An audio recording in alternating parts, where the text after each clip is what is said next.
Naranasan mo bang buhay magbubukid? Kung laking probinsya ka, hindi kumpleto ang buhay mo kapag hindi ka nagbubukid. Diba? Naranasan mo, no? O, kung naranasan mo, yan ang pag-uusapan natin sa gabing ito. Kung handa ka na, handa na rin ako. Let's go! Ito pala.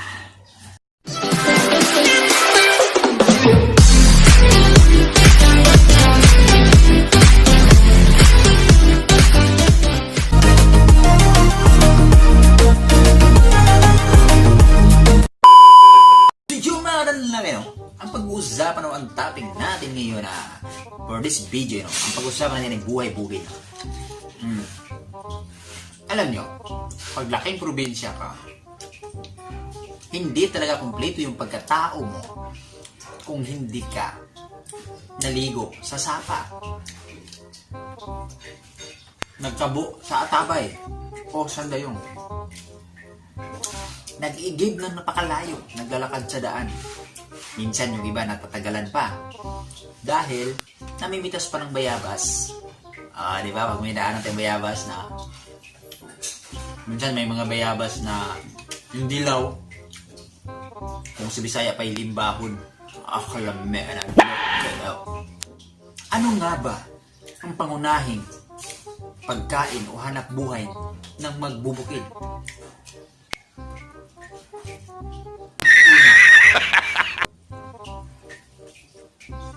Mga prutas.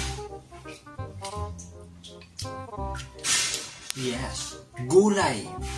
Alright. Mga pananim. Mga salagon.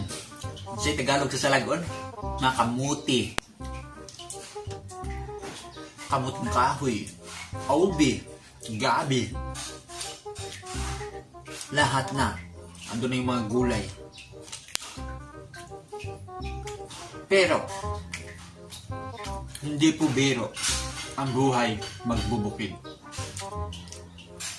Personally in my life, laking bukid din ako. What the fuck?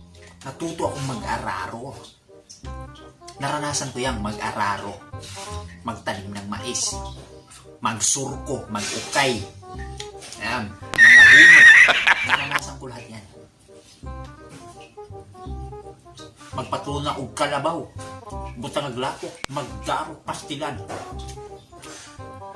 Doon ko natutunang mag-English. What, do. Ganun. Hindi ba yun?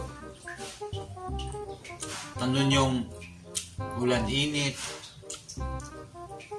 Ay, kanilang impobre ta. Kailangan maaga ka dun sa baul. Ika nga sa umahan, no? Manampas.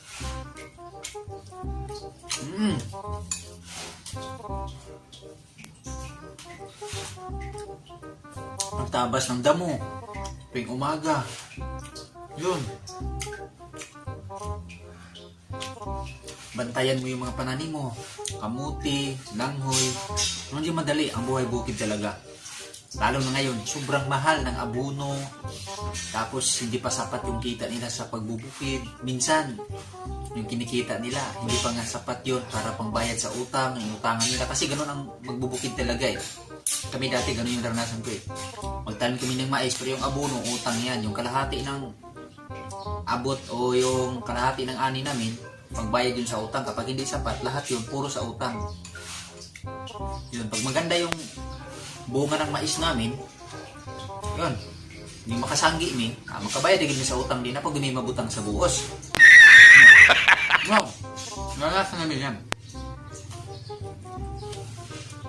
Kahit na ulo ng tuyo, tinatabi yan, dati ni Papa. Ilagay sa basket, sabit sa may dapugan. So sa palaasuhan tawag doon, basta sa dapugan. Masarap kasi ang ulo ng tuyo. Kapag kumuha ka ng talbos ng kamuti, ampalaya, kalabasa, o kahit ano. Tapos lawuyon mo ba? Lawuyon. Masarap yan. Lagyan mo na suka. Kalame. Di sibuyas. Silian din mo kulikot. Ang Masarap yan. Mahirap ngayon. Ano ba ang Hirap talaga pag buhay magbukid ka. Kami dati minsan na kami makain ng isda. Kasi malayo kami sa dagat. Tapos malayo din kami sa kalsada. Kung makabili mo kami ng isda, yung may tabo. Tawag sa Bisaya ng tabo o tiyanggian, yung ganun. May tabo palit ng isda, mga pan, pudding, mga ganyan. Yeah. Seriously, what the fuck are you doing? Kapag insanggi na mais, kapag anihan na ng mais, yun, sobrang saya. Parang nagbabarilan doon sa gitna ng mais kasi paka ay sinapli sa puso ba? Dago kay puso, pero yan. Naranasan namin yan. Tapos magdala kang bukag, kanay mong tinapok. Yan, naranasan ko rin magnakaw ng hindi ko talaga tumpok na mais. Yung dili na ko tinapok akong gihapot. Still naranasan ko yan. Masarap ng ganun. Pagkatapos, pagkahuman o hapotan sa mga sinanggi, imong hagdaw, then may kinaman yung mga tapok nga mabian, o imuan na dayon to. Sa'yo na yun. Yun. At, ito pa. Ang mahirap sa magbubukid ngayon, sobrang mura ng kopra. Yung niyog ngayon, sobrang mura. Kapag nagkukupra ka, sobrang mura ng kilo ng kupra ngayon, nasa 15 o 14 ata. So, lugi pa yung nagpapakupra kasi nang magbabayad ka pa dun sa manguluhit, sa nagsasaka, o sa nanglugit pa, sa naglanda pa. Kapoy kayo. Kapoy kayo ang panginabuhi sa bukid. Alat.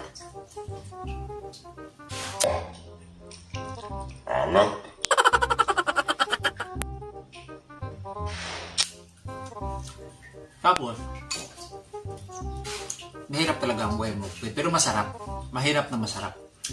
Bakit ko masabing masarap? Kasi, sa bukid kasi lahat ng kinakain mo, mga organic. Lahat yun masustansya. Mga gulay, fresh na gulay talaga. Yung pupunta ka talaga dun sa itang nila parang garden kung sa Bisaya pa, baul.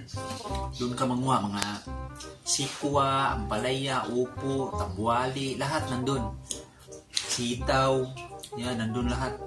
Corbanchos, masarap. Nandun lahat, masarap. Tapos, magbinignit ka, yung bilo-bilo, masarap yun sa bukid. Tapos, pag-gising mo tuwing umaga, manabod ka o manok. Yan, masarap yun, di ba? Masarap yun. Nandun yung tuwing umaga or hapon, pag galing kayo sa paaralan, pag uwi nyo sa bahay, may nakaambang na ng mga galon, nandun sa sandayong o atabay, kailangan igibay mo ng tubig para pag uwi mo sa bahay, yun ang madala mo. Yan ang buhay namin dati, naranasan namin yun sa bukid. Pero masarap balikan yung dati na nasa bukid pa kami. Araw-araw kaming kumakain ng manok, masarap. Maulam namin. Pero minsan, masasawa ka sa manok, kailangan mo rin kumain ng ibang karne. What the fuck? Masaya balikan yung mga araw na naging parte ng buhay mo. Yung buhay bukid talaga. Magkukupra, mag-uuma, magtanim ng mais, mag-aararo, magtatabas ng damo, mag-aabuno, magdaro, magsurko, lahat. Manguha ng kahoy. Yun. Tapos pupunta kayo ng bayan kahit nakapaalam kayo, maligo sa sapa, maglabas sa sapa, yung mga ganun. Ang sarap nun, ganun. Kaya talagang refresh yun sa atin talaga. Talagang wow, it's very, oh my goodness. So yan naman anak, no? Maraming salamat. Raw vlogs lang ito, no? May ma-upload lang tayo. Maraming salamat sa walang sawang pagsubaybay ng mga sulit na lakers ko dyan. Maraming salamat. And big shoutout nga pala kay Dong Albert. Bye, big shoutout sa iyo, bye. Kay G. Michael Agravante. Bye, pastilan, los ni mo girls. Shoutout, bye. Maraming salamat. And sa La Pamilya VIP, love sa La Pamilya. Ayan, and sa Nat Family, maraming salamat. And kay Jeffrey, kay Japper Sniper, bye, shoutout, bye. Maraming salamat. Dan sa lahat, maraming salamat. And ingat kayo lagi. And alay ko ang sinasabi, no? Manalig lang at magtiwala sa Panginoon Diyos. And huwag kalimutan lagi, small YouTubers, God first. Thanks malunggay. Pagsubok lang yan. Tuloy lang tayo. I love you. Laban lang.